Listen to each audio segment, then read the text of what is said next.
Settle అవ్వరా. ఈ line మన లైఫ్లో ఎన్నిసార్లు వినుంటామో కదా, పేరెంట్స్ దగ్గర, రిలేటివ్స్ దగ్గర, అంతెందుకు స్ట్రేంజర్స్ దగ్గర నుంచి కూడా వినే ఉంటాం. జాబ్ తెచ్చుకోవాలి, మ్యారేజ్ చేసుకోవాలి, పిల్లల్ని ప్లాన్ చేసుకోవాలి, అప్పుడు సెటిల్ అయినట్టు. ఇక్కడ నాకు ఒక క్వశ్చన్ వస్తుంది, ఇలా సెటిల్ అవ్వు అని మన చుట్టూ ఉండేవాళ్ళు చెప్పే ప్లాన్ మన లైఫ్ని సింప్లిఫై చేస్తుందా లేదా ఇంకా కాంప్లికేట్ చేస్తుందా? నా కమెంట్స్లో చెప్పండి. సరదాగా ఒక కథ చెప్పనా.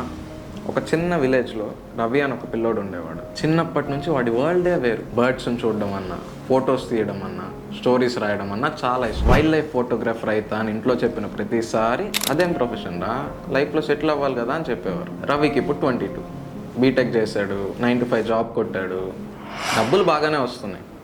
మీ అందరికి ఒక క్వశ్చన్ వేస్తున్నాయి ఇక్కడ. రవి పీస్ఫుల్గా ఉన్నాడంట. ఒక ఫ్రీగా ఉన్న సండే రవి టెర్రస్ పైన కూర్చొని తను చిన్నప్పుడు తీసిన ఫొటోస్ చూసుకుంటూ ఉన్నాడు. పక్షులు, చెట్లు, పచ్చదనం, నవ్వులు, కళ్ళంతా బ్లర్ అవుతాయి. ఏమైందిరా అని చూసుకుంటే తన కంట్లో నీళ్ళు. రవి సొసైటీలో సెటిల్ అయ్యాడు కానీ తన మనసులో ఇంకా సెటిల్ అవ్వలేదు. అసలు సెటిల్మెంట్ అంటే ఇది అని ఎవరు డిసైడ్ చేస్తారు? మీకు తెలిస్తే నాకు కమెంట్స్లో చెప్పండి. చిన్నప్పుడే మన చేతిలో ఒక స్క్రిప్ట్ పెట్టేస్తారు. గ్రాడ్యుయేట్ అవ్వాలి, జాబ్ కొట్టాలి, పెళ్లి చేసుకోవాలి, ఫ్లాట్ కొనాలి, ఈఎంఐ కట్టాలి, పిల్లల్ని కనాలి. ఇంతే స్క్రిప్ట్, ఇదే లైఫ్. అసలు ఈ స్క్రిప్ట్ కరెక్టే అంటారా? మీరేమనుకుంటున్నారు? ఇప్పుడు ఎంబీఏ చేసి జాబ్ చేస్తున్నా మంచి పొజిషన్లో ఉంటాడు లైఫ్లో, ఇంకొకటి ఛాయ్ బండి నడుపుతున్నా సూపర్ హ్యాపీగా ఉంటాడు. వీళ్ళిద్దరిలో ఎవరు సెటిల్ అయ్యారంటారు? ఈ స్క్రిప్ట్ని మనం మన లైఫ్ కోసం ఫాలో అవ్వాలా లేదా సొసైటీని ఇంప్రెస్ చేయడానికి ఫాలో అవ్వాలా?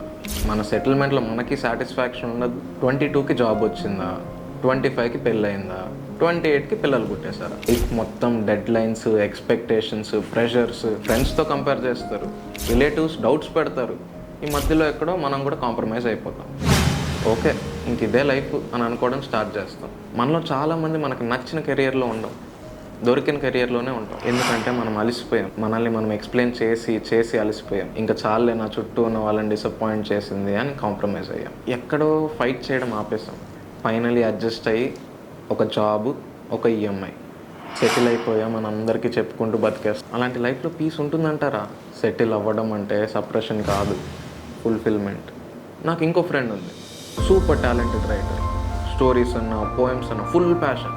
కానీ ఇంట్లో ఫ్యామిలీ ఒప్పుకోవట్లేదని చెప్పి లెక్చరర్ అయ్యి, శాలరీ ఉంది, పెన్షన్ వస్తుంది, క్లాసులు చెప్తుంది, పాఠాలు చెప్తుంది.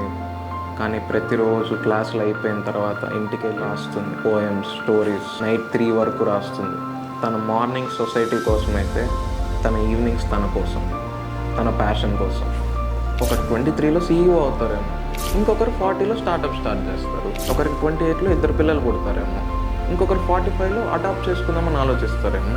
సో సొసైటీ పాత్ని ఫాలో అవ్వాలా లేదా మనకు పీస్ ఇచ్చే పాత్ని ఫాలో అవ్వాలా? సెటిల్ అవ్వడం అంటే ఒక డేట్ అండ్ టైం కాదు, ఒక state of mind. At the end మనకి పీస్ ఆఫ్ మైండ్ ఉండాలి. ఈ వీడియో చూసిన తర్వాత ఒక చిన్న రిక్వెస్ట్, ఒక్క 5 minutes మీ ఫోన్ పక్కన పెట్టేసి మీ గురించి నాకు చెప్పండి. మీరు సెటిల్ అయ్యా అనుకుంటున్నారా లేదా మీరు సర్వైవ్ అవుతున్నారా? మీరు మార్నింగ్ లేవగానే మీకు పీస్ ఉందా? మీ పర్పస్ ఏంటో మీకు తెలుస్తుందా? కంగ్రాట్స్, మీరు సెటిల్ అయ్యారు. ఒకవేళ లేదు అనిపిస్తే start your journey right now. It's not too late, it's never too late. ఇది రెబల్ వాయిస్, ఇది మన మాట. రెబల్ అంటే అందరినీ అపోజ్ చేయడం కాదు, ఇది తప్పు అనిపించిన పాత్ని క్వశ్చన్ చేయడం మాత్రమే, నీ ఓన్ ట్రూత్ని ఫాలో చేయడం. ఈ ఛానల్లో మనం ఫిల్టర్స్ లేకుండా మాట్లాడదాం. ఇలాంటి కంటెంట్ నా దగ్గర నుంచి మీకు రోజు వస్తుంది. Welcome to the tribe, welcome to rebel voice. Subscribe చేసుకున్నారుగా? Stay bold, stay honest, stay rebel. Next వీడియోలో మళ్ళీ కలుద్దాం. బాయ్.